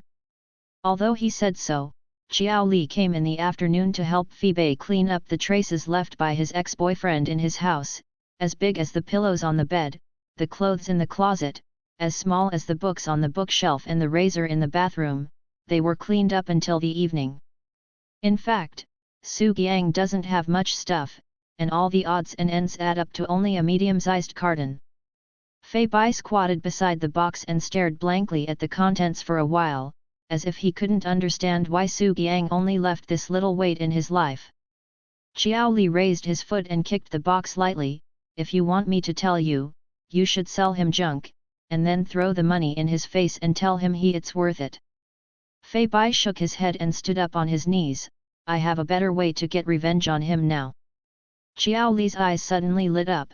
What? Tell me. Fei Bai looked at his watch. Let's eat first, I'll invite you, talk while you eat. The two of them didn't go far, so they found a northeast restaurant nearby. There were not many customers in the store, so there was no need to wait in line. The waiter brought them in and sat down and told them that they could scan the code to order food. Fei Bai was browsing the menu when his phone suddenly vibrated. He quit the ordering applet and saw Luo Yusen sent him 2 messages. Luo Yusen, today's salary. The following is a 4-digit transfer record. Fei Bai replied thank you, brother before clicking to collect, and also attached a heart emoji that gave him goosebumps. He scanned the QR code on the table again, and ordered 5 or 6 dishes within a few seconds. Jiao Li saw that the number in the upper right corner of the shopping cart kept increasing, and reminded Fei Bai, hey, Why are you ordering so much? I can't eat it. If you can't eat it, throw it away. Fei Bai muttered. Fei Bai followed his words and asked, then guess whose money I spent? Yo, it's really not your money, Xiao Li began to guess. Why, you cracked the scumbag's bank card password. You only have this imagination. Fei Bai sneered, and then told him what happened in the past 2 days and his plan to attack Luo Yusen. Good guy, you are so arrogant and so white. I am eating the meal that the little saner invited. Xiao Li's eyes widened when he heard this. Fei Bai nodded, and after a while he said, if you can really win Luo Yusen, it will definitely be a major blow to Su Qiang, and maybe it will make him enter middle-aged and old age ahead of schedule and suffer from coronary atherosclerosis. Sclerotic heart disease or something. Okay, I support you, Xiao Li added back the dishes he just deleted, spend Xiaosan's money, sleep with Xiaosan, and be angry with Xiaosan's dog boyfriend. Fei Bai swiped his phone, added 2 bottles of beer, and placed the order, but Luo Yusen looks very difficult to brew, and I don't have a clue in my heart. Don't think that he can even like a fool like Su Qiang, his requirements must be very low, and his vision is not very good, I promise you can do it. Xiao Li encouraged enthusiastically. Fei Bai frowned, why do you sound like you're scolding me? After eating, Xiao Li went back to school. Fei Bai was walking outside in the dark for a while. He didn't drink very well. Get drunk. Fei Bai walked slowly along the road outside the northeast restaurant. The evening wind blew through his slightly hot body, and he was so gentle that many past events came to his mind, one by one, all of them involve Su Qiang's figure. He remembered that in high school, Su Qiang squatted down in front of many people to tie his shoelaces, remembered Su Qiang peeling oranges for him during the evening self-study class, and remembered that Su Qiang asked him to rest on his lap, lowered his head and smelled his shampoo, remembering that Su Qiang participated in the school song competition in his freshman year and sang his favorite song to him while standing on the stage. But what's the use of remembering? In the past was full of love, and now it is hard to blame. Will dissipate easily.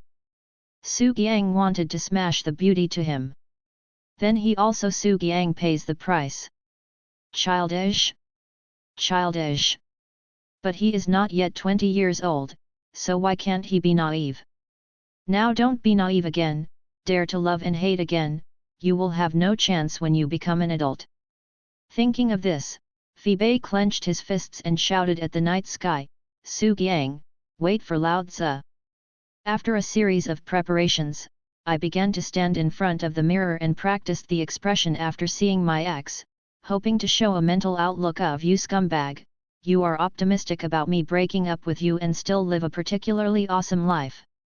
He pondered for nearly an hour and couldn't figure it out, when his phone began to vibrate regularly. Bounced up like a conditioned reflex to answer the phone, hello. Listening and listening, the expression on his face became subtle, senior brother? You said you will come to get the recorder later.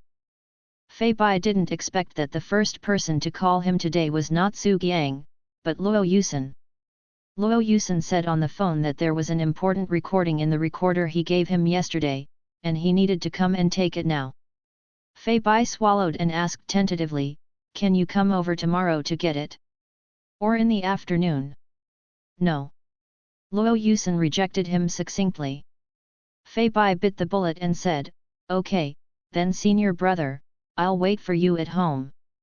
After hanging up the phone, he began to panic, thinking what would he do if Luo Yusen ran into Su Qiang when he came? When the time comes, his plan to seduce the mistress to take revenge on his ex will be in vain, and the high-paying part-time job that is hard to find with a lantern will also be broken into pieces and blown away by the wind. Tisk, God can really play people. But is it not as terrible as he thought? Maybe Luo Yusen can be perfectly staggered from Su Qiang? Fei Bai was fidgeting and clutching his phone, as if a map appeared in front of him. 2 little dots were moving in the direction of his house, one was called ex-boyfriend, the other was called the ex-boyfriend's mistress, this map may become a schematic diagram of the Azura field in the world at any time. More than half an hour later, Phoebe heard the doorbell ring. He moved to the door and asked who it was. It would be fine if it was Luo Yusen. If it was Su Qiang, he would have to adjust the expression of his predecessor's dead face immediately, in case it was two people unfortunately. Then he will not open the door. Your brother. Thank goodness, it's Luo Yusen's voice. Fei Bai sighed in relief and opened the door to let him in. At the same time, he couldn't help but secretly regret that Luo Yusen's coming to his house was a good opportunity to get closer, but it happened to catch up with today. Luo Yusen stood at the door and didn't move. Oh, it's all right, you can just come in with your shoes on. Fei Bai said, taking the opportunity to tug at his cuff. Luo Yusen's chin turned towards the shoe rack by the door. Aren't there slippers? Fei Bai looked at it, and there was a pair of Su Qiang's slippers on it, which he forgot when he was packing up yesterday. He patted his head, ran back into the room, took a piece of paper, squeezed his shoes and threw it into the box full of Su Qiang's things. Luo Yusen. Fei Bai rubbed the paper and threw it into the trash can. When he looked up, he found that Luo Yusen was looking at him. Only then did he realize that it was necessary to explain his behavior. Senior brother, don't get me wrong, these shoes it's me. The word ex-boyfriend was about to blurt out, and he almost caught it. It is dangerous to mention Su Qiang in various forms in front of Luo Yusen. Fei Bai thought about it for a while, then changed his mouth and said, I specially use these shoes to fight flies. They are not clean and should be thrown away.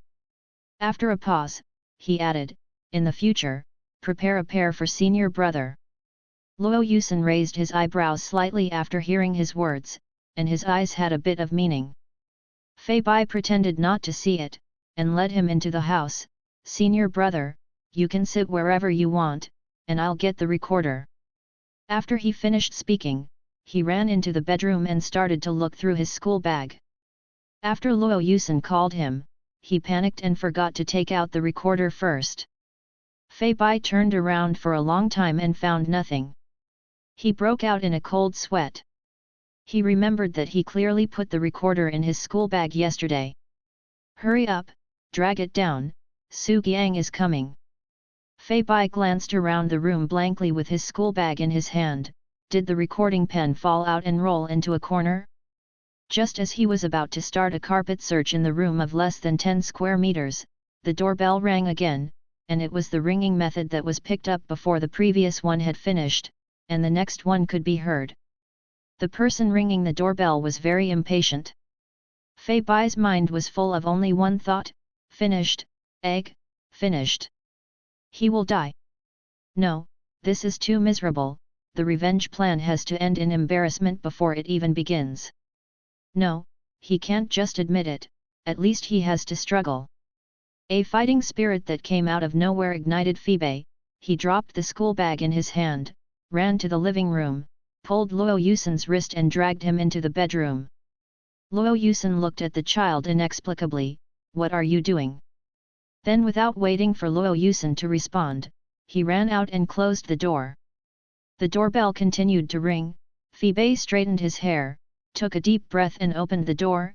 Okay, don't press it. The moment he saw him, Phoebe felt a part of his heart twitch. 1 second before the calm expression on his face began to peel off, he bent over and dragged the cardboard box beside him, and pushed his foot out of the door. It's all here, you hurry up, take it away. Su Qiang pretended to lower his head and glanced, less the same. What's missing? Fei Bai asked alertly. Su Qiang leaned on the door frame with his arms crossed and said, the box of condoms on the bedside table. His tone was so flat that Phoebe was sure he did it on purpose. To disgust him on purpose. If it wasn't for the fact that Luo Yusen was still in the bedroom, Phoebe would have scolded Su Qiang's name and swear words together. He resisted the urge to kick Su Qiang's second child, and only lowered his voice to greet the other party has no face. Oh, no, Su Qiang laughed and leaned closer to his white ears, you won't be thinking about my masturbation all week, right? Isn't it a condom? Wait. Fei Bai retracted the hand that touched Su Qiang in disgust, turned and walked towards the bedroom. The moment he held the door handle, he suddenly wanted to tell Su Qiang who was in his bedroom now. Not to mention seeing her boyfriend in someone else's bedroom. Fei Bai's hands tightened, but he still controlled himself. Nothing happened between him and Luo Yusen, which at most left Su Qiang with a little grudge, and it was impossible to cause any substantial blow. You can't be so cheap as a scumbag. Thinking of this, he only opened the door a small crack and quickly squeezed in sideways, not wanting Su Qiang to see the people inside. As soon as Fei Bai brought her to the door and turned around, she felt a shadow covering her. Luo Yusen stood very close to him, pressed his palm against the door handle, and asked him condescendingly, "Who is outside?" Fei Bai was trapped between Luo Yusen and the door, unable to move. He smelled the faint smell of aftershave on the other side. "My ex-boyfriend," he said daringly. "Just die, Luo Yusen can't stop him if he has to go out at this time." Luo Yusen paused for a few seconds after hearing this answer. When Fei Bai hit him in the bedroom just now, he guessed the particularity of the person outside the door. Should be a boyfriend. He was a little annoyed when he thought of this. A boyfriend even came to provoke him, and the child was too timid. Did he know who he was? "I didn't expect it to be an ex-boyfriend." Luo Yusen asked with interest, "Why can't he see me?" "Because he's your boyfriend now." Of course Fei Bai couldn't say that.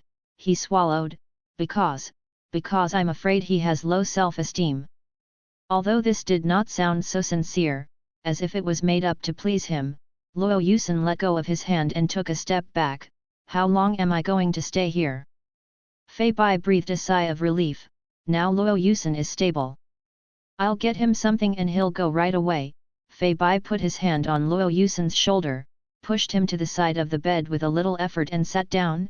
"Brother, you first take a break." He opened the drawer of the bedside table like a thief, found the box of condoms, and walked out and put them in his pocket. He was so anxious that he accidentally emptied the condom, dropped the condom on the ground, and slid all the way to Luo Yusen's feet. Luo Yusen saw what it was, his Adam's apple moved, and his eyes became a little complicated.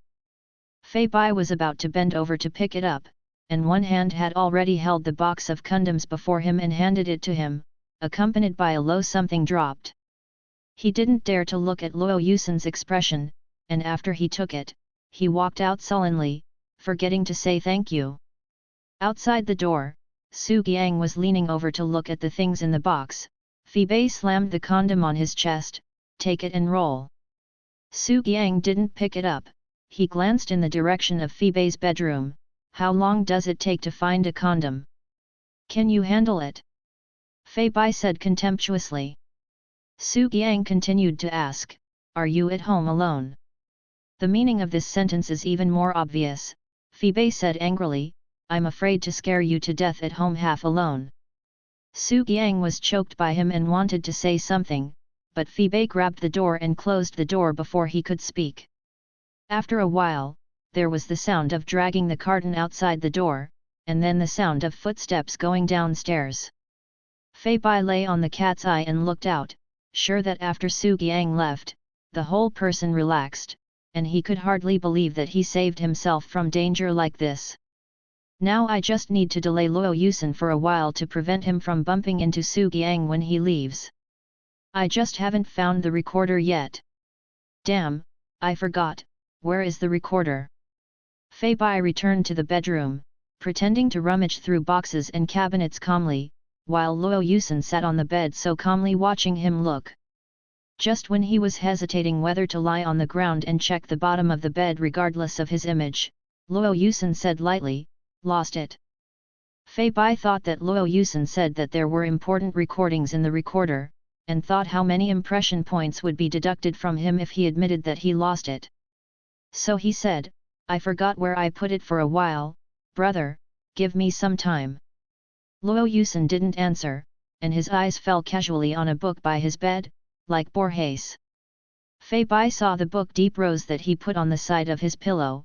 he was embarrassed to say that it was used for hypnosis before going to bed. Wait, he seemed to see something caught in the crevice of the book. Fei Bai leaned over to retrieve the poetry collection and took out the voice recorder. He has obsessive-compulsive disorder, and he never folds pages when reading books. He should have used the recorder as a bookmark yesterday. So Luo Yusen had already seen where the recorder was, and deliberately waited until now to tell him. Fei Bai felt a little hot on his cheeks when he thought of the way he pretended to be calm just now. "Thank you, brother," he whispered. Luo Yusen stretched out his hand to him. "No thanks. The fingers are slender and evenly stopped, and the palm lines are clean and smooth." This hand helped him hold the coffee cup 2 days ago and put it on the back of his hand. It took a moment for Fei Bai to react and handed the recorder to him. Luo Yusen took it, stood up and walked out the door. "Next time I will prepare a new one for you." When sending him out, Fei Bai glanced at the clock on the wall. Before 10 o'clock, he still had half a morning to spend freely. Luo Yusen heard his footsteps echoing in the narrow corridor when he went downstairs. He had never lived in such an old-fashioned residential building without elevators before. Today, for the first time, he knew that someone would be there hanging clothes in the hallway. In fact, he could have asked the driver to come and get the recorder, but somehow he became curious about the place where Fei Bai lived, and wanted to turn around and take a look before going to work. Is it safe to live here?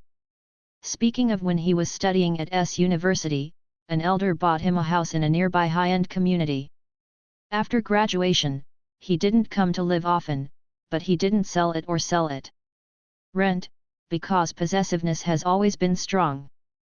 Thinking of this, Luo Yusen's mind moved, and then he laughed again. "I've only known the child for a few days." When he arrived at the company, he saw Luo Chengcheng chatting with Secretary Zhang again, and was about to express his opinion on their unprofessional chat duo. Luo Chengcheng came over and made a fuss. "Brother, I read it right, you are actually late today." Luo Yusen opened his phone and took a look. It was almost 10:30, and he was late at Fei Bai. "Then go and report to the finance and deduct my salary for this month," he said. Luo Chengcheng laughed dryly. "How dare I do this, Mr. Luo, I'm pointing at you to pay me my salary." He looked at Luo Yusen and felt that the other party was different from usual.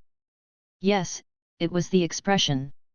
Luo Yusen's expression was rare and soft, as if he had just experienced something shocking. Pleasant things. Luo Chengcheng refused to let go of this opportunity to gossip. He rolled his eyes and asked, "Where did you go this morning, brother?" Luo Yusen loosened the collar of his shirt. "See Fei Fei's new tutor." Fei Fei's new tutor. Luo Chengcheng became interested. "Men and women, how old are you, how do you look?" "Male, less than 20 years old, still a child. As for what he looks like." Luo Yusen remembered for no reason the white and charming smile in the coffee shop that day. He coughed, did not answer Luo Chencheng's boring question, and went straight back to the office. "It's boring." Luo Chengcheng pouted. He took the time to chat with Secretary Zhang again, and received a call in the middle. After hanging up, he scratched his hair in annoyance. "Sister Zhang, this partner is too difficult to deal with. Now, they insisted that I reduce the price by 20%, and I could not negotiate for several times. If you don't come to me for lunch again today, it is estimated that it will be a protracted battle. Just find a reason to escape from work." Secretary Zhang tapped him with his fingers. Fei Bai didn't expect to deal with Su Giang and Luo Yusen so quickly in the morning. He opened the refrigerator and took out a can of Coke. In the sound of carbon dioxide bubbles rising and breaking, he thought that he hadn't seen his grandma for a while. His grandma also lives in the city and is a very interesting old lady, which is manifested in the fact that she is very unwilling to give face to others. For example, when his grandfather was still there, he once asked her to accompany her to participate at the class reunion on the 60th anniversary of her primary school graduation. She was wearing reading glasses and watching cartoons with Fei Bai. Hearing that, she said impatiently, just tell them that I am gone. Anyway, there are not many people left. His grandma not only does not give face to his wife and son, but also does not give face to his son. Phoebe was naughty when he was a child, and he was called a parent when he behaved badly in school. After his father came back, he started to nag, saying that he had never let Phoebe's grandfather be invited to school by a teacher before, and Grandma answered coldly from the side, because I went all the way.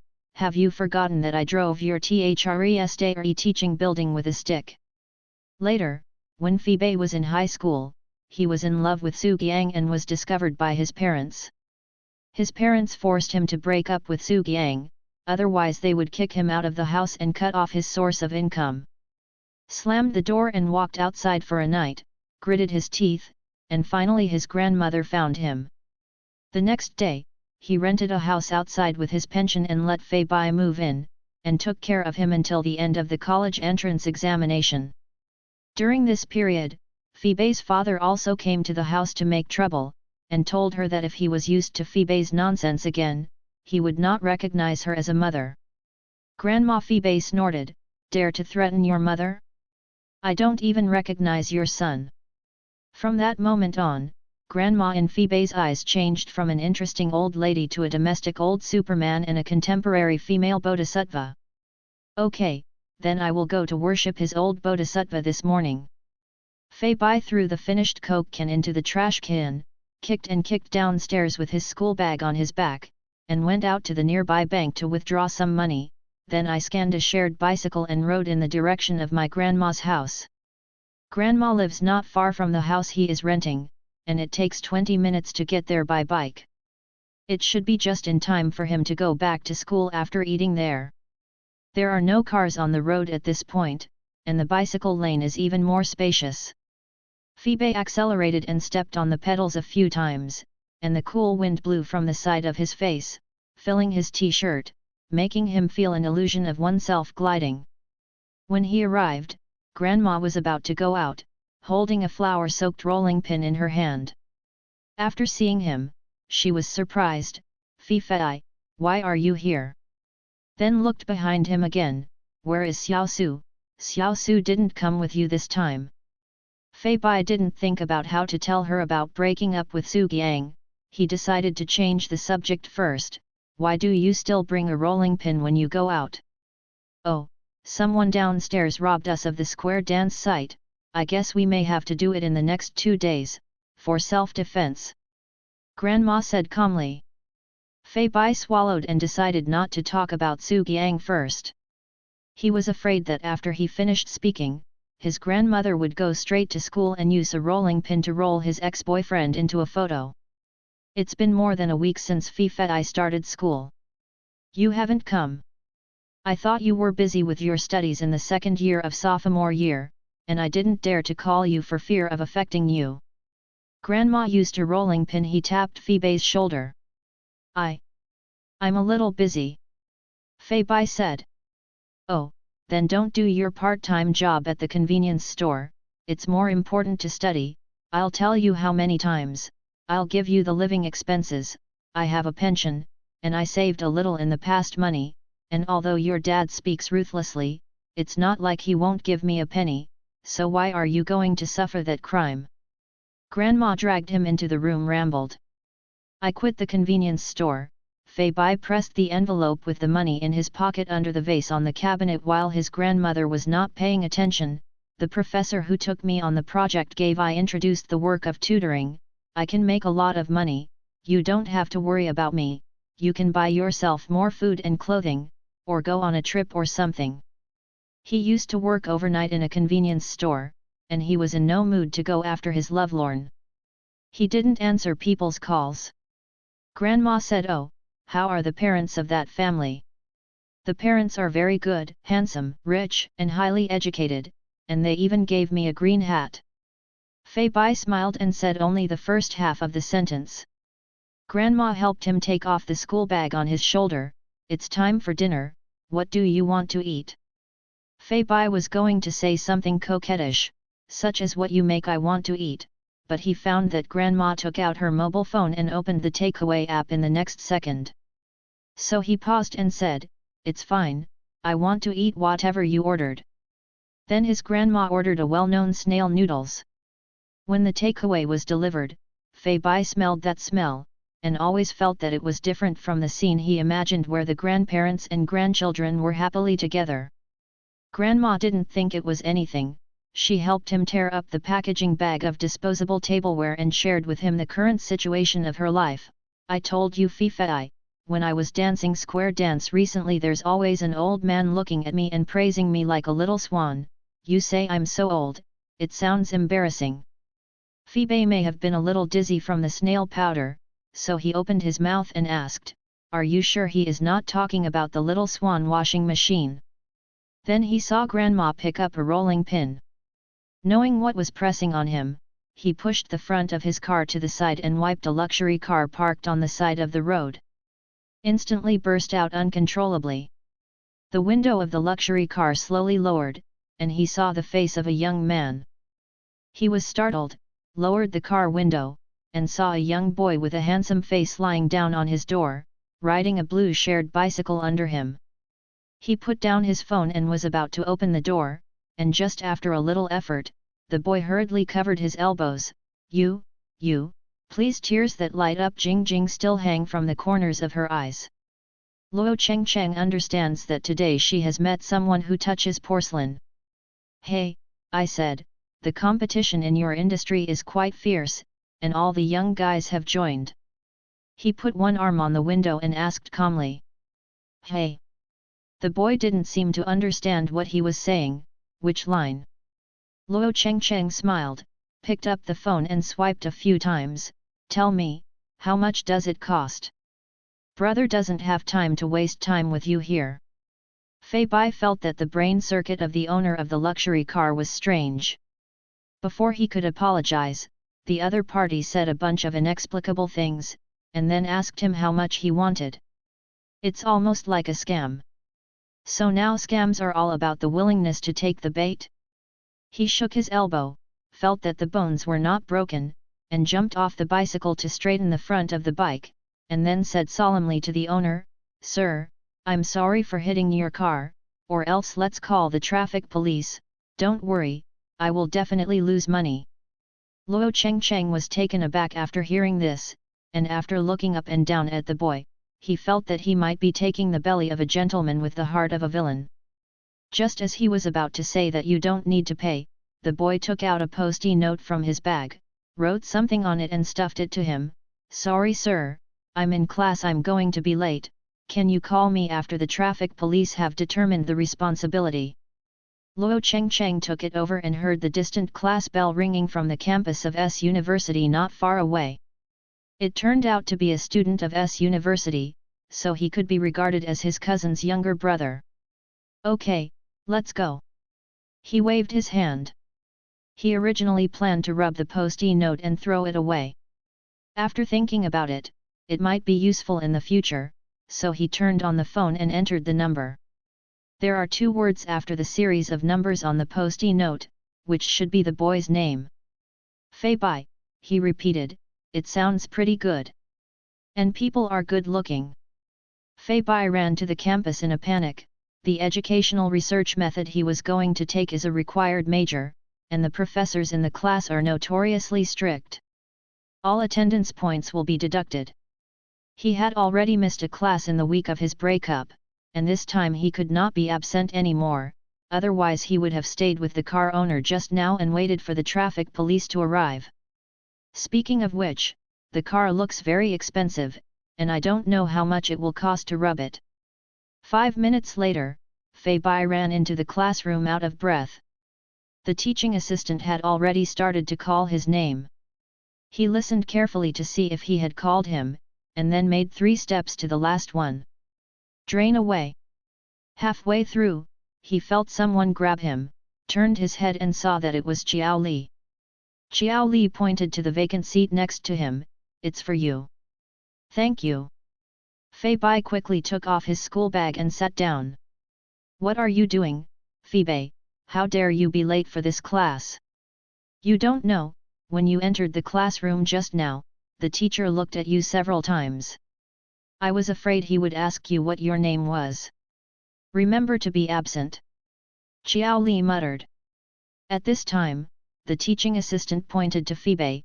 He quickly shouted arrive clearly, and then lowered his voice and said, I hit a car at the door just now. Xiao Li leaned, crash? Did you hit a person or did someone hit you? Then what car did you crash into? Xiao Li continued. Fei Bai sighed and said the brand of the car.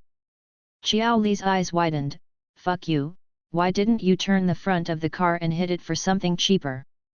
Fei Bai said badly, if I could still turn the head of the car against gravity in my situation at the time, Newton and his elders would have to jump out of the coffin and give me a medal for challenging the impossible. Xiao Li patted his arm and comforted, it's okay, it's better than hitting a van. Why? Isn't the van cheap? Phoebe asked casually. Xiao Li said, the main reason is that you don't know how many people can get out of the van to beat you. Fei Bai didn't want to pay attention to him, took out the textbook and computer from his school bag and put it on the table and started listening to the class. He was a little distracted when he listened to it. He didn't get his salary. After Su Giang moved out, he had to pay the rent by himself. He doesn't have any extra money now, and he doesn't know how to compensate the owner of the car. Just ask Luo Yusen if he can advance his salary. Fei Bai hesitated for a while, but still took out his mobile phone and sent Luo Yusen a message during recess. Brother, can you advance my salary for 1 month? A new message appeared on Luo Yusen's mobile phone screen. He glanced at it. It was sent by a child. What? He replied. Fei Bai, I hit a car in front of the school. Fei Bai, the car is very expensive. If you want to compensate, I may not have enough money. Crash? Luo Yusen frowned and asked, how are you? Fei Bai, oh, you ask me, I'm fine. Luo Yusen looked at the sentence I'm fine for a few seconds, and then said, give me the bank card number. After he transferred the money to Phoebe, Secretary Zhang knocked on the door to remind him to go to the meeting. He answered and walked to the conference room with his mobile phone. The heads of all departments are basically there, except for the R&D department, which is still empty. Luo Yusen waited for a few minutes and still couldn't see Luo Chencheng's figure. He looked at Secretary Zhang beside him. Secretary Zhang understood, walked outside the conference room and made a phone call, and came back a few minutes later. Luo Yusen said a few words in a low voice. The car was hit by someone. Luo Yusen repeated. Secretary Zhang nodded, yes, he was hit by a student on a bicycle near S University. He has asked someone to help him deal with it, and he will come back immediately. Luo Yusen is immune to Luo Chencheng's so-called immediately. His cousin has more trains running than the main train station. It is better to believe what he said than to believe Zhou Gong's interpretation of dreams. Don't wait for him, let's start first. Luo Yusen turned on the computer, remember him for an absence from work. He guessed right, Luo Chengcheng didn't arrive until the meeting was over, and when he saw him, he called brother with a smile on his face. I really didn't mean to not come to the meeting, brother, listen to my explanation. Luo Chengcheng began to describe his car accident experience with more fuel. According to his past experience, his brother should have interrupted him in the middle of the talk, but Luo Yusen listened patiently today. He was at a loss for words when he wrote and edited, and he was about to expose the fact that he went to a nearby friend who likes to change the car after he sent the car for repair. For a while, he changed the topic. Hey bro, this time I figured out why some men like to play with little boys. Let me tell you, the boy who hit my car today is so innocent, I want to try it. Bro, what are you doing? His voice fell, and Luo Yusen stuffed a thick stack of documents in his elbow, causing his arms to sink. The meeting materials submitted by various departments. Read and write down the opinions and suggestions from the perspective of product design before 12 o'clock this evening, and bring them to me when I go to work tomorrow. Luo Yusen said expressionlessly. Work injury. Luo Yusen looked at him casually. Where is the injury? The injury is here, mainly because it left a mental shadow. Luo Chengcheng pointed to his brain. Luo Yusen nodded. If it is really hurt, logically speaking, you don't have to work. Really? Then I can take a vacation. Luo Chengcheng said in surprise. Luo Yusen raised his hand and tapped his shoulder with his knuckles, but I am unreasonable. Fei Bai soon received the money from Luo Yusen. He was relieved and began to wait for the car owner to call him. Without contacting him, he was a little anxious, wondering if he accidentally wrote the wrong phone number that day. I didn't say that, Fei Bai, you are too conscientious. Isn't it a good thing that people don't find you? If you think you have too much money, my buddy will help you spend it. Xiao Li listened, he said after he was worried. Fei Bai thinks that what he said makes sense. Maybe the rich people are not bad at this point, and feel that contacting him is a waste of time. But Luo Yusen's money is not easy for him to pay back.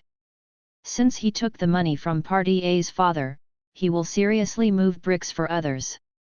After class, Fei Bai went to the library to borrow a few books literature on child psychology and communication disorders. I went home at night and ate until midnight, more serious than when I was in the third year of high school. The consequence of driving at night is that he overslept the next morning and was late for the public elective class in the morning without any suspense. Not long after school started, the public elective class was full of people. He stood at the back door of the classroom and observed for a long time, and finally saw an empty seat through the gap. Fei Bai walked over with her school bag, leaned over and whispered to the classmate who was sitting in the outermost row of the row with dyed blue hair, "Hello, may I go in?" Lan Mao turned his head and glanced at him when he heard the words. After seeing his face, his eyes suddenly changed, and he said coldly, "No. Fei Bai is stupid, what happened to this person?"